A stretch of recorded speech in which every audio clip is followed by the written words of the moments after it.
ମାନବ ସେବା ହିଁ ମାଧବ ସେବାକୁ ନିଜ ଜୀବନର ବ୍ରତ ଭାବରେ ଗ୍ରହଣ କରିଥିବା ସେବା ମଞ୍ଚର ଅଧ୍ୟକ୍ଷ ପ୍ରଫେସର ଡକ୍ଟର ସୂର୍ଯ୍ୟପ୍ରକାଶ ଚୌଧୁରୀ ଓ ଅନୁଷ୍ଠାନର କାର୍ଯ୍ୟକାରିଣୀ ସଦସ୍ୟ ପରୀକ୍ଷିତ ବେହେରାଙ୍କ ସମେତ ଅନ୍ୟ କର୍ମକର୍ତ୍ତାଙ୍କ ସହଯୋଗରେ ଏକ ସ୍ୱାସ୍ଥ୍ୟ ସେବା ଶିବିର, କ୍ରୀଡ଼ା ପ୍ରତିଯୋଗିତା ଏବଂ ଚାରାରୋପଣ କାର୍ଯ୍ୟକ୍ରମ ବାରାହୀପୁରସ୍ଥିତ ବାପୁଜୀ ଶିଶୁ ମନ୍ଦିର ପରିସରରେ ଅନୁଷ୍ଠିତ ହୋଇଛି।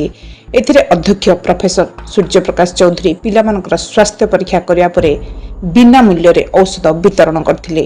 ଅନ୍ତେବାସୀ କୁନି କୁନି ପିଲାଙ୍କୁ ପାଠ୍ୟ ଉପକରଣ ପ୍ରଦାନ କରି ସେମାନଙ୍କ ସହ କ୍ରୀଡ଼ାରେ ଭାଗ ନେଇଥିଲେ। ପରେ ପରେ ଚାରାରୋପଣ କାର୍ଯ୍ୟକ୍ରମ ଅନୁଷ୍ଠିତ ହୋଇଥିଲା। କାର୍ଯ୍ୟକ୍ରମରେ ବିଦ୍ୟାଳୟର ସମସ୍ତ ଶିକ୍ଷକ, ଶିକ୍ଷୟିତ୍ରୀ, ଅଭିଭାବକ ଏବଂ ସେବା ମଞ୍ଚର ସମସ୍ତ ସଦସ୍ୟ ସାମିଲ ହୋଇ ଏହାକୁ ଉପଭୋଗ କରିଥିଲେ। Bureau report, Odisha mobile TV.